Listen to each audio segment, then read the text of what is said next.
mackerel.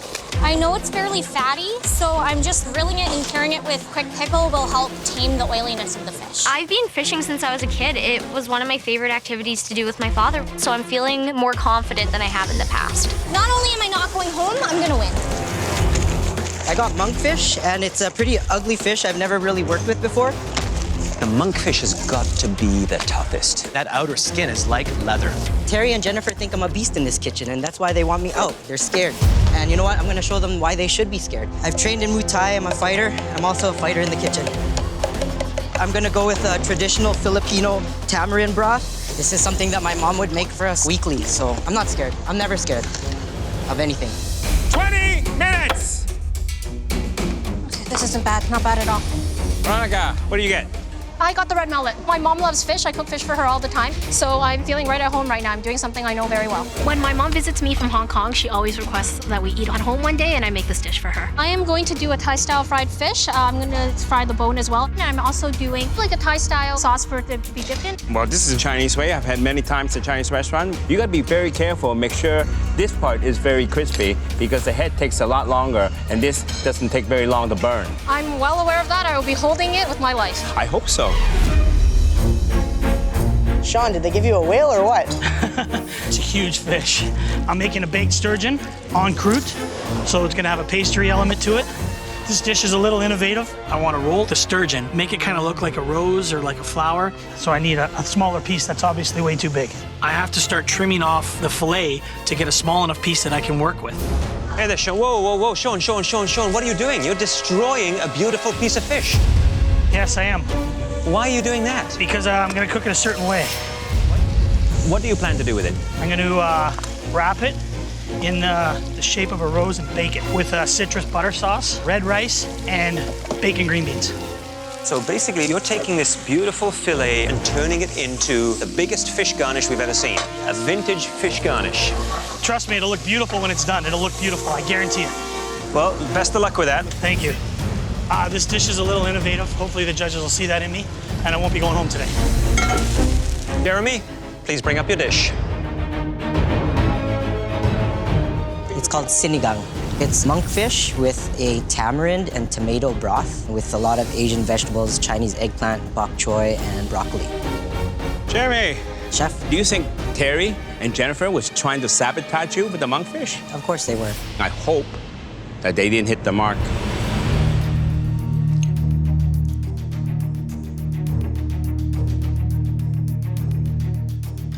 You know, in the Philippines, they use really cheap cuts of fish to make that dish. But did you know the monkfish is called the poor man's lobster?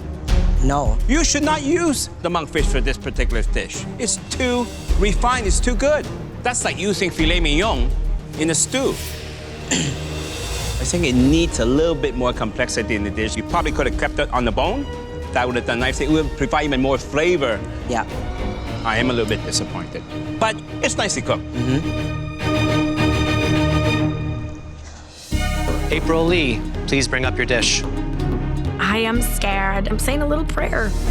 A take with watercress, radish salad with a really nice, fresh citrus, sesame, soy, ginger dressing. All right.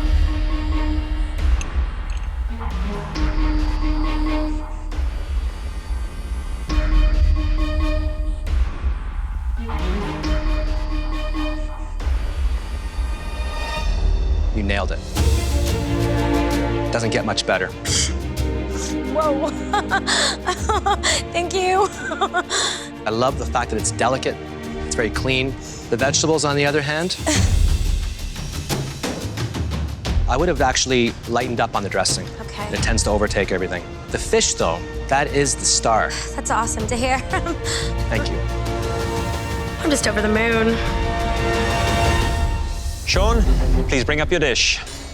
Got a baked sturgeon on a crust with a citrus wine butter sauce, red jasmine rice, and sautéed green and yellow beans with bacon. When I came to visit you at the cook station, you were hoping to make a rose. It's not quite a rose. It's more like a roll. No, I don't think the rose quite bloomed, did it? No, it didn't make it.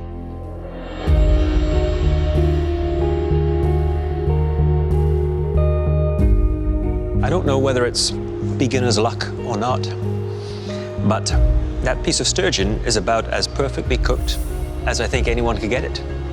It's the plating and the choice of some of the ingredients that you need to work on. Look at the size of the spoonful of rice. It's bigger than the fish. The beans, the way they're sort of spread out like that, it's about restraint. It's about elevating and adding some sophistication, polish, and refinement to a dish. This doesn't hit that mark.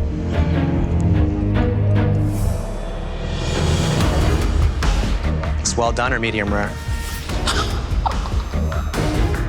This is something that I don't understand it.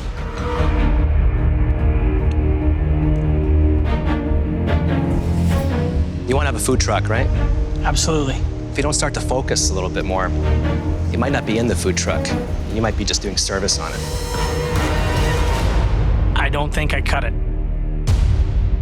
Julia did not put any vinegar in the water. The vinegar helps to release the meat from the shell. It really works well. I'm feeling quite confident. I'm a fighter, and a lobster is not gonna send me home. You've got to cook the lobster, de-shell it. Then you have to make a beautiful, flavorful butter. And then gently poach it. I'm gonna infuse my butter with tarragon and vanilla, and that'll really bring out the sweetness of the lobster. Julia's taken out the lobster too early, which means the meat is going to stick to the shell. The lobster tells you when it's ready. Lobster's got to be vibrant, glistening red. Presentation is critical in this challenge. You've got to have it beautifully de-shelled. The claws have got to be whole, the knuckles have to be whole. Just know I gotta wiggle these out so I can get the claw totally intact. I don't know how to do this without my thumb. 10 minutes, you have 10 minutes left. The clock is ticking like crazy. Come on, you just never give up. Okay, I fully lost the freaking claw. Julia is mangling the lobster. Shit. I'm missing a piece of the claw. That's one of the main elements to the presentation. Look at Veronica. She is still trying to remove lobster from the shell. I can't get it open. 2 minutes, you have 2 minutes left. Wow, Terry's already plated. This is not just about speed, it's about quality. And he's not taking advantage of extra time. If I were him, I'd be using my time to make sure it's perfect. There's like lobster chunks flying everywhere. People are struggling to get their lobster out of their shell. It's a complete madhouse down there. 30 seconds. 10, 9, 8, 7, 6, 5, 4, 3, 2, 1. Hands up. Matthew. Hi, Chef. The claws, a little bit messy on this one, but this one is quite nice. The tail is the most important part. What do I want to see? You want to see it a little bit moist, Chef, and Yes. just cooked. That looks perfectly done. What did you do for the butter? Vanilla, tarragon, and salt. Wow, this is heavenly. I love that flavor. Fantastic. Vanilla in his butter, and that just makes so much sense to me. I just want to eat his lobster. Happy? I think I'm happy. You had extra time to spare. That we all know in this kitchen is a luxury. You definitely get first prize for speed. Thank you, Chef. However, this ain't so good for you, Terry. It's the vein, the intestinal tract. The devil is in the details. This teeny tiny vein is gonna send me home today. These ingredients are inspirational. You can do so much with each of them. But these proteins have one thing in common. They take tremendous skill to be able to achieve that delicious texture and presentation that we're looking for. These are items with different texture profile, different taste profiles. So first of all, they have to think of ways to cook it, think of ways to even butcher it. I think the pig's head is going to be the toughest piece to get done and cooked in time. If they're smart, they can cut it into smaller pieces. A pig's head is actually a delicacy in Asian culture. I'm gonna be making a Filipino dish called sizzling sisig. It's made out of pig's ears, snout, and cheeks. It's typically food that Filipinos eat while we're drinking beer. I'm gonna try to elevate it and make it with wine. I love to cook meat even though I don't eat it. Get this bad boy off of here. I've cooked whole turkeys at home, but I've never broken down a turkey before. Just like you would with the fish, Okay. and it's gonna come off. I know nothing's gonna stop you, Mary. I'm doing a braised beef shoulder with garlic mashed and a potato crisp. And it's a take on good old-fashioned meat and potatoes. Now, the lamb and the beef shoulder, they're not as exciting as the pig's head, but you can do a lot with it. You got to trim it down, take out the sinew, and you need to cook that in a pressure cooker to break down the texture of that meat. I need to get my beef nice and tender in a short amount of time. Only never used a pressure cooker. I have zero experience with pressure cookers. I got chose, so I am doing a play on my grandfather's favorite dish, chicken feet and polenta. I want to take traditional and I want to elevate. While each member of the blue team draws on personal history for inspiration, the red team's Asian theme presents a challenge for Terry. I don't cook a lot of Asian flavors, but I got a lot of directions from my other teammates. I'm making grilled frog legs with an Asian-style pesto. Frog's legs, that'll cook very, very quickly. So there you have to have a delicate hand and make sure that whatever you're putting with that also has a delicate feel and taste to it. They've only got 90 minutes, and that is not a lot of time. The other area which really concerns me, there is no leader or captain in this challenge, which means that they have to all collaborate and work together in a way. Is this okay on your station? I'll keep it on it for you. Just like in medicine, no doctor knows everything. You have to know when to ask for help. Who's watching over each other? Who's governing the creative process, the plating, and the cook? I'm making a grouper cheek miso soup. A miso soup is a delicious light soup. The grouper will work perfectly with it. I have never cooked with fish head, but I do know that the cheek is a very delicious part of the fish. In my family, the head of the table, which is my father, always gets the cheeks, and my mother always gets the eyes. I'm going to make a sticky beef terrine and a nice sticky glaze from that delicious poaching liquid.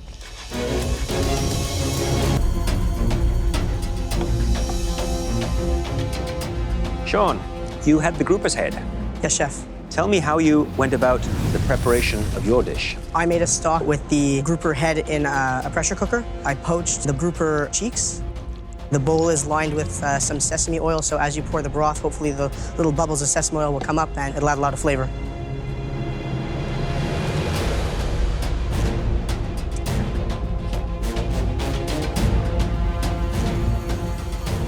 The cheek, I found just a little on the salty side.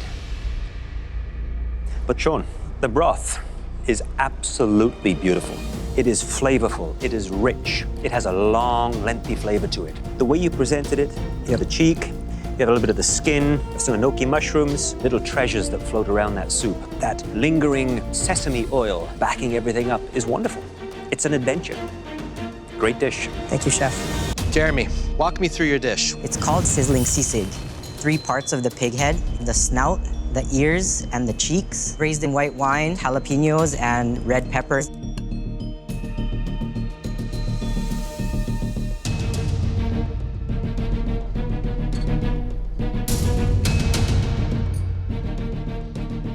This dish is such a revelation for me. This is Filipino soul food. It's delicious. Thank you, chef. When you have it in the Philippines, does it have a little more kick? It has a lot more spiciness. Why did you hold back on the heat? I feel like I've been gravitating to the Asian flavors as a safety net. I'm branching out to different flavors, and that's how I want to excel in this competition. That's a positive. Something else you did in the challenge which really resonated with the 3 of us is how you kept watching over the other teammates. You had, I think, a really great management style. Very firm, very fair, and very caring, which is very rare to find. Thank you. Great job. Next is the knees, Mary and Terry. I feel my plate looks elegant. I've got this. I put my heart and soul into this dish. The flavors are there, and it might edge out Terry's frog legs. Mary, Turkey, roulade, wrapped in prosciutto. so what did you put in the roulade? A little bit of goat's cheese with some garlic, rosemary, and thyme.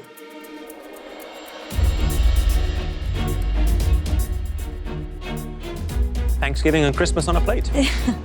Turkey, the leg is moist. Bacon adds another dimension of flavor. The squash puree, it is soft. It's beautiful. Look, I think it's a great dish. Presentation is wonderful, taste is terrific, and you got it done. Amazing. Thank you.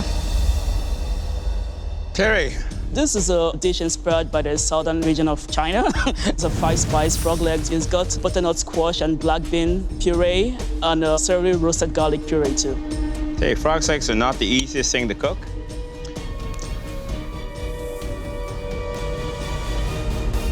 Delicious. Thank you, Chef. I like the tenderness. I can taste the Chinese element, but it is over-seasoned.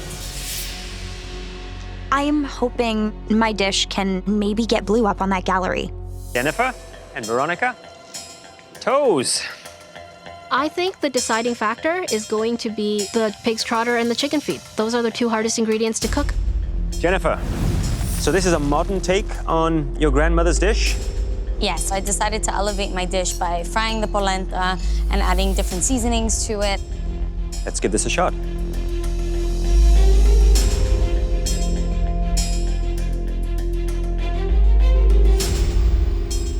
You know, I've only had chicken feet a couple of times before. The broth is actually quite nice. I would have liked to have seen more of it. The polenta, good flavor, little crispness to it, but it's the plating. It's about elevating and adding some sophistication to a dish. Veronica, unlike Alvin, I'm no expert in Chinese cuisine, but what I know is that you have picked one of the most difficult dishes on the planet to execute in 90 minutes. The way that it looks is an absolute triumph. You made caviar. I did. Black vinegar caviar. That's difficult.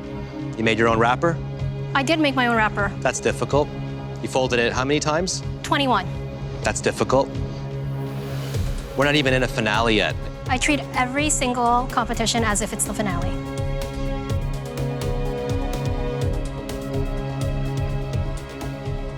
You really captured so many things in one dish. Tradition, innovation, and flavor. The red team are very lucky to have you on their team. Thank you, Chef. Please go back to your team. First thing I do is get my bison cut and seasoned and searing right away. I'm doing bison tataki. It's a shout out to Manitoba. The bison is on our flag. Tataki is obviously a traditional Japanese dish, piece of protein that's seared on the outside, and it has to literally be raw in the middle. One tip, and even the restaurant uses it, they partially freeze that protein before they slice it very thin. Uni is a very powerful, flavored seafood. Uni is a sea urchin, and inside is the golden part. That's what people eat. It's like taking a bite of the sea. The dish sounds absolutely delicious. I need sugar. I have sugar. Here. Look at that. I'm surprised, even at this level, at the finale, they're still helping each other. This is so Canadian. That it is. You know, I love the concept of Mary's elevated borscht. Borscht is typically a hearty red beet soup, but I'm making golden beet borscht. Mary's a master at taking classic traditional food ideas and elevating them and giving them a little bit of a twist. I'm also making beet-cured trout. Typically, when you're curing fish, you need 24 hours to really get the flavors in there. I don't have that. So I need to juice the beets and really bump up the flavor in the marinade. You know, raw beet juice could be a bit harsh, a bit too earthy, so I hope she gets that right balance. So much time. Hi there, Mary. Hi, Chef Michael, how are you? So you've chosen to do borscht. I have. And this is not any ordinary borscht, though. It's going to be served cold, but also raw. Exactly. Any concern in slicing that piece of trout nice and thin and evenly? I'm actually doing it in little triangle medallions. It's going to be bright, fun. It's going to look like me on a plate. Look forward to trying it. Thanks, Mary. Thank you so much, Chef.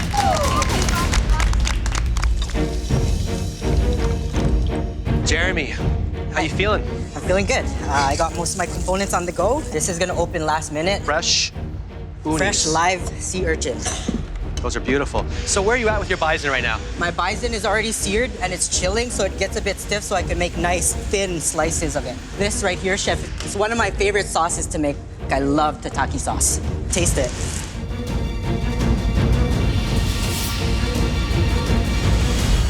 Wow, that's insane. That's the most delicious thing I've ever had from you here in this kitchen. Yes, Thank you, chef. Wow. 15 minutes, chef. 15 minutes left. Mary is just starting to take her marinated trout out of her beet mixture there. Yeah. And that is a messy job. Curing takes sometimes days. The only protein on this plate is that fish. And if it's not cured properly, the dish won't work. Now, her idea was to cure that trout in the beet juice, but I don't think there was enough time to achieve that cure. And she's squeezing some lemon juice onto it now. That'll speed up a little bit more of a cure there. That's a smart move. Okay, Jeremy, please bring up your dish. I'm super proud of this dish. I just want to win. That's all that's going through my mind. A bison tataki with uni cream, fried lotus chips, and a tataki sauce.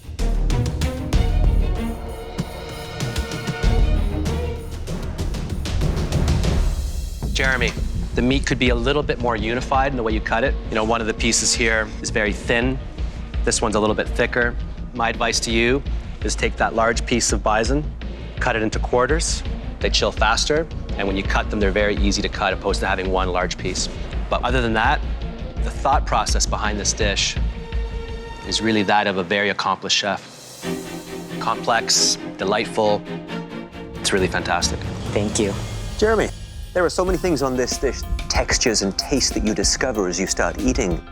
The creaminess of the uni, that adds that wonderful backbone of rich flavor to that bison. These are wonderful flavors that come together beautifully on a plate like this. Thank you.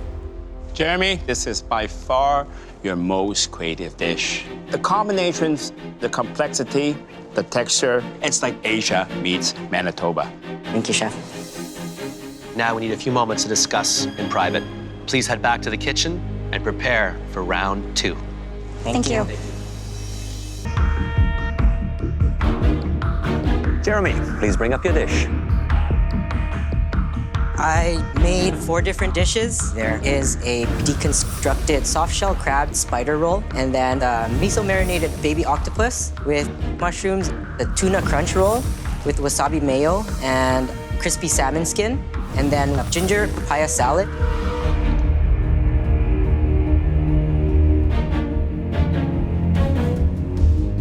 Well, you know, Jeremy, I was a little bit worried about the rice because you had it in the blast chiller and you had it in the oven. But you know something? The rice, to me, was perfect. I eat sushi in some of the best restaurants in Asia. This is restaurant quality. Just absolutely creative and delicious. Thank you, chef. Jeremy, this is a feast for one's eyes. And I know that you have been challenged at times with plating. You'd never know that looking at these 4 dishes. The tuna roll, very clean, very well executed. The soft shell crab, cooked beautiful and crisp. The dish that for me fell a little flat was the papaya salad. I'm looking for a little sweetness in it to make it sing for me. Otherwise, a really great job. You should be very proud of yourself. Thank you, chef. So Jeremy, here you have 4 very different things happening on one plate, opposed to having one composed main course that's very focused. You give yourself now 4 different ways to be criticized. You know that. Mm-hmm. The standout dish for me was the octopus with the mushrooms. You could have just served one dish and it could have been that dish right there. That's my advice to you is focus. You need to focus more. But overall, very ambitious and very delicious. Thank you, chef.